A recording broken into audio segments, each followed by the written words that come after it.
हमारा फ्यूचर खराब ना हो आगे, बस 1 साल रह गया हमारी इसको डिग्री को। तो हम Maharshi Dayanand institute of nursing Chaudhariwas Hisar college से पढ़ते हैं। बीएससी नर्सिंग 3rd ईयर के स्टूडेंट है। हमने कितनी बार फोन पे बात करी है, जी हो जाएगी, 1 महीने का टाइम दे दो, 10 दिन का टाइम दे दो। ऐसे करते करते सर इन्होंने 3 साल हमारे निकल चुके हैं सर। अब ये 3 साल से लगातार पैसे फर्जी बढ़ा करके पैसे ले रहे हैं ना। इनको अभी बच्चे फाइनल ईयर में हैं, डिग्री में क्या देंगे?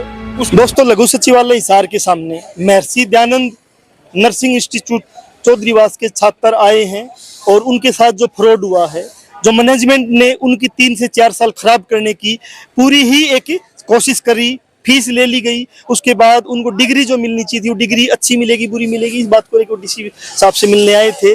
जो पूरा फ्रॉड हुआ है, उस फ्रॉड के साथ नाम तो महर्षि दयानंद के नाम पर रखा है, उस महापुरुष के नाम रखा है जिसको बहुत बड़ा महापुरुष इस देश में माना गया महर्षि दयानंद को, लेकिन उसके नाम पे इंस्टीट्यूट तो किया गया, लेकिन धोखाधड़ी उससे भी बड़े लेवल पे की गई। तो सर, नाम बता दीजिए अपना। क्या सर, मेरा नाम नाजिम है। मैं ये बताना चाहता हूँ, हमारा बैच नर्सिंग का है 20-21 का।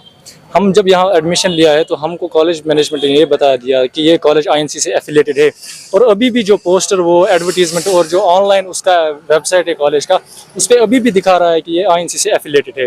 बात यह है कि उसके बिना पर हमने एडमिशन ले लिया यहाँ पर।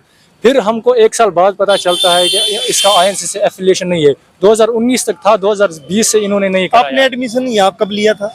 20 में लिया। 2020 में लिया था। तो उस टाइम नहीं एफिलिएशन था या नहीं? उससे पहले था, उसके बाद नहीं था। इन्होंने बोला हाँ है हमारे पास, लेकिन उनके पास नहीं था। आप कहाँ के रहने वाले हो? जी सर, मैं जम्मू एंड कश्मीर का रहने वाला हूं। जम्मू कश्मीर। मैम, आपको बता देते हैं, जम्मू कश्मीर से एक स्टूडेंट इस बात के लिए हिसार में आता है कि उसको एक डिग्री करनी है, और वो डिग्री जब यहाँ के पता चलता है फ्रॉड है, पैसे ले लिए गए हैं। कितनी फीस ली गई थी? जी सर, हमारा ऑलमोस्ट मतलब हम 80,000 तो हमारा एकेडमिक फीस होता है, और बाकी खर्चा 70-80 हज़ार हमारा रहने का लगता है। बात अभी पैसों की नहीं, बात हमारे कैरियर की है। 4 साल पैसे की बात भी है, क्योंकि पैसा ले लिया गया और उसके बाद कोई जवाबदेही नहीं है। जो धोखाधड़ी की है, न प्रशासन की अब तक कोई जवाबदेही है, न कोई मैनेजमेंट की जवाबदेही है। 2 साल से हमको ये कंटिन्यू हमें डिसीव कर रहे हैं, धोखा दे रहे हैं कि हाँ हो जाएगा हो जाएगा।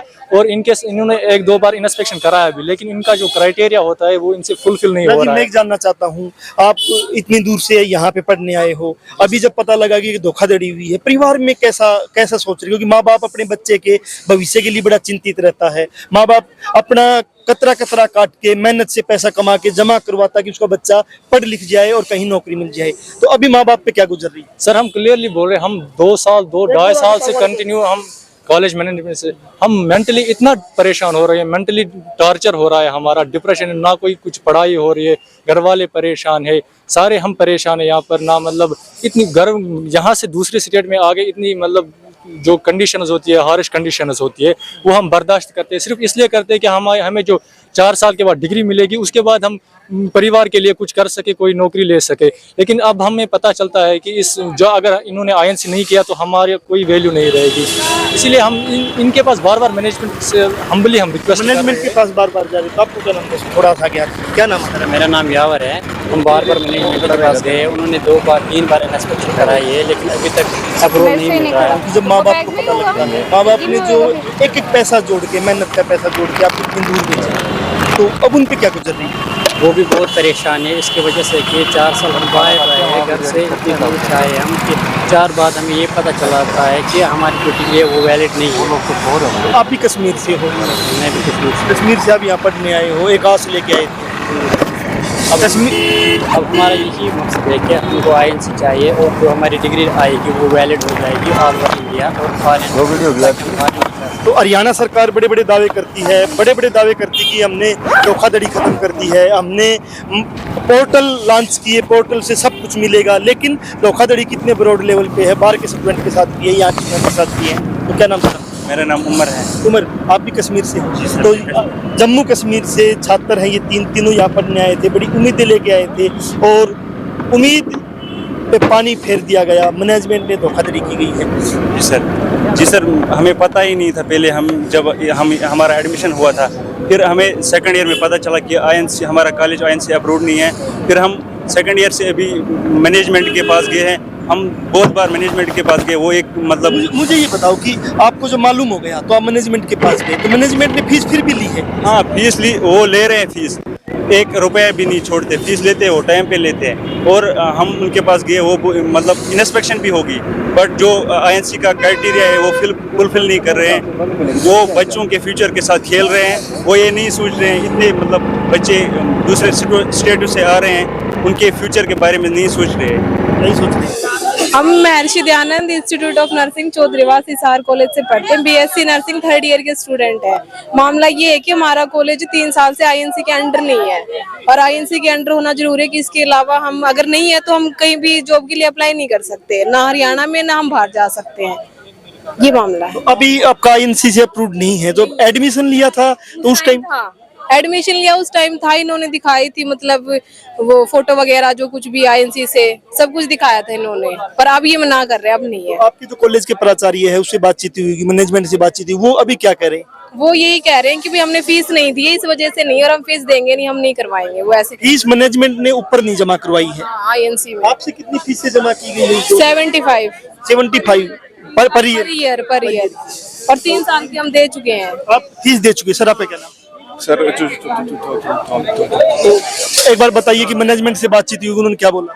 सर हमारी जो मैनेजमेंट से बात हुई, उन्होंने हमें ये चीज़ बोली कि ना हमारी जो डेफिशिएंसी है वो हम पूरी करेंगे, पर वो वाली जो डेफिशिएंसी इनकी 2 साल से जो कंटिन्यू चल रही है। तो हम इनको यही कह रहे हैं, भाई जब आप हमसे इतनी फीस ले रहे हैं 75,000 आप पर ईयर की ले रहे हैं, तो आप फिर वो वाली सारी डेफिशिएंसी वगैरह आप पूरी कीजिए।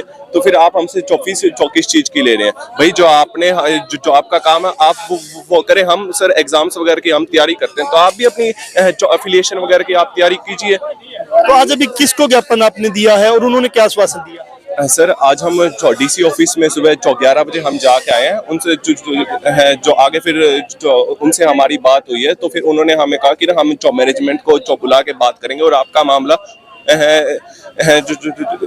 जो 1 महीने के अंदर हम जो हल करेंगे। इस बोला है 1 महीने के लिए। तो आप भी पीएसएफ के छात्र नेता भी हमारे साथ, इनसे एक बार जान लेते हैं, आप भी साथ गए थे?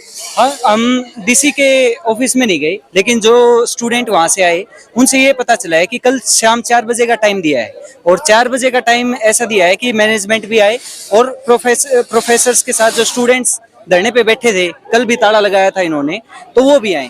लेकिन सबसे बड़ा सवाल यही है कि जो डीसी साहब कह रहे हैं कि भाई हम एफआईआर भी दर्ज कर देंगे और सारी चीजें कर देंगे, लेकिन सबसे बड़ा सवाल ये है कि जो 3-3 साल या 4-4 साल से ये जो स्टूडेंट पढ़ रहे हैं और इनके पास डिग्रियां हैं, अगर वो इनको प्राथमिकता नहीं दी जाती है हर एक जगह पे, आईएनसी अगर इनका अप्रूव नहीं होता है, तो इन्हें तो वो झेलना ही पड़ेगा।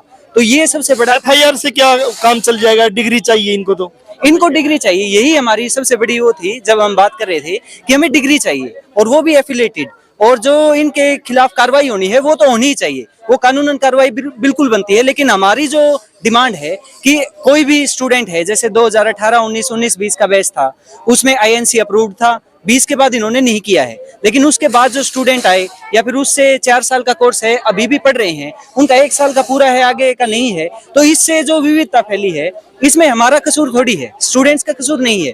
तो इसको लेके हम पूरा मूवमेंट कर रहे हैं। ये सर मेरा नाम गायत्री है और मेरी बेटी बीएससी नर्सिंग 2nd ईयर की छात्रा है। और सर मैं ये आईएनसी अप्रूवल के लिए हम पेरेंट्स इकट्ठा हुए हैं, तो हम डीसी साहब से मिले आज, और डीसी साहब ने हमें आश्वासन दिया है कि हम बात करेंगे मैनेजमेंट से और जल्द से जल्दी आपकी समस्या का समाधान। मैनेजमेंट से आपने बातचीत की हो, जिन्होंने आप फीस ली है, आपसे बड़े लेवल पे फीसें ली हैं, और अब वो उससे कोई बातचीत हुई? जी सर, कल हमारी मैनेजमेंट से बात हुई है, लेकिन मैनेजमेंट तो पल्ला झाड़ता हुआ नजर आ रहा है। उन्होंने हमारे को कोई भी संतुष्टि भरा जवाब नहीं दिया कि आपको महीने में या फिर 15 दिन में भाई कोई अच्छा जवाब मिल जाएगा। इसलिए अब हम पूरी तरह से संतुष्ट नहीं है। तो आज डीसी से मिलना है। मैम आपका क्या नाम? आपका क्या नाम है? भावना जी। तो आपके भी बच्चे पढ़ते हैं यहाँ पे?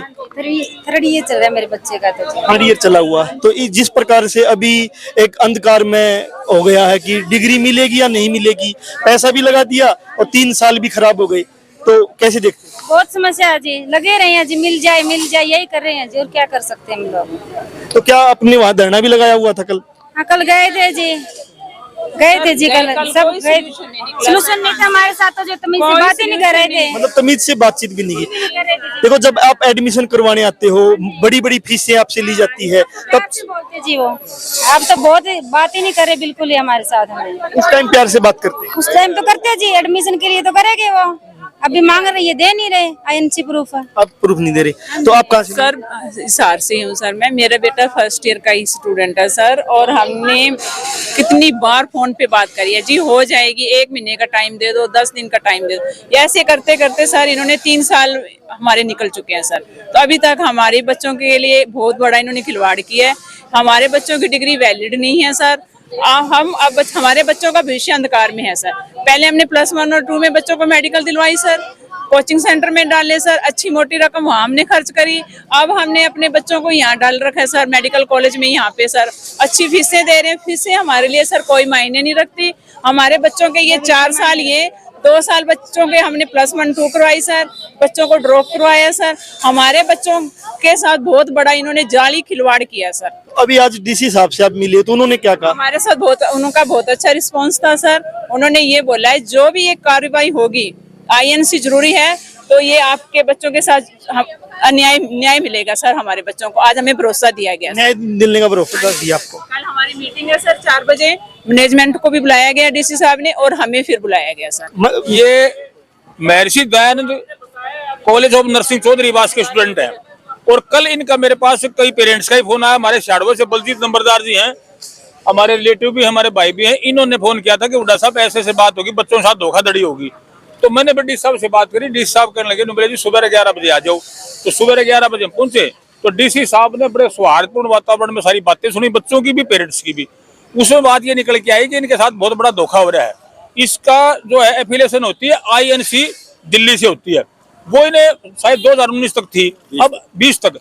अब ये 3 साल से लगातार पैसे फर्जी बढ़ा करके पैसे ले रहे हैं ना। इनको अभी बच्चे फाइनल ईयर में है, डिग्री में क्या देंगे, उसकी मान्यता नहीं है, तो वो हरियाणा में नहीं चलेगी, बाहर का जब बच्चे जाएंगे वहां भी नहीं चलेगी, अब्रोड नहीं जा सकते, अब्रोड नहीं जा सकते। तो उसका मैं भारतीय किसान यूनियन का प्रदेश अध्यक्ष होने के नाते मैंने भी निंदा की, और डीसी साहब को सारी बात से अवगत कराया। डीसी साहब ने ये कहा, वो सतबीर नाम का व्यक्ति है जो इसका मालिक है, उससे फोन पे बात हुई कि भाई आपने इनके साथ ये क्या जाति कर रखी है। तो उन्होंने कहा कि आज शाम तक जो आप कागज पत्र तैयार कर लो, कल 11 बजे आप आओ, पेरेंट्स को और बच्चों को बुला के आमने सामने बात करेंगे। अगर आप में गलती पाई गई तो सारे मैनेजमेंट के खिलाफ एफआईआर लॉन्च कराई जाएगी, आपके खिलाफ कानूनी कार्रवाई की जाएगी और बच्चों को न्याय दिलाया जाएगा। ऐसे तो बच्चों को न्याय दिलाने में क्या किसान संगठन भी, आपका जो संगठन है वो मजबूती से साथ खड़ा रहेगा? बिल्कुल मजबूती साथ खड़े। हमारे तो बच्चे हैं इसमें 8-10 बच्चे तो मेरे कोई चाचा ताऊ भतीजे हैं, एक ये मेरा भाई है, इनकी बेटी है इसमें बलजीत नंबरदार की शाड़वा जो है 2nd ईयर में बेटी हमारी ईसा। तो एक शुभम हमारे बालसमंद से, राजकुमार हमारे सैल साथी, उनका लड़का है शुभम। तो सारे बच्चे अपने हैं, किसी बार के थोड़ी हैं। हरियाणा सरकार जो बड़े बड़े दावे करती है कि धोखाधड़ी खत्म कर दी गई है, धोखाधड़ी आपके सामने है, बड़े लेवल पे सामने है, और मैनेजमेंट है जो लगातार धोखाधड़ी पकड़ने के बाद भी लगातार इनसे फीस ले रही थी, हॉस्टल की फीस ले रही थी, और इनको झांसे में रख रही थी कि हम अप्रूव करवा देंगे। कल डीसी महोदय ने दोनों पक्षों को बुलाया है बातचीत के लिए, और बातचीत में क्या कितना सिरे चढ़ता है, क्या मैनेजमेंट पे एफआईआर दर्ज होती है, नहीं होती है, और एफआईआर दर्ज होने से भी क्या होता है, इनका 3 साल का फ्यूचर कौन बचाएगा। ये हरियाणा सरकार को देखना पड़ेगा कि ऐसे जो आपकी नाक के नीचे फ्रॉड हो रहे हैं, ऐसे जो कुकुर मुत्तों की तरह जो कॉलेज खुले प्राइवेट, उनमें जो फ्रॉड हुए, डिग्रियां बेचने के धंधे हुए, उन पे कैसे आप रोक लगा पाओगे। जनमंच के साथ आप बने हुए थे, नई अपडेट के साथ फिर हाजिर होंगे।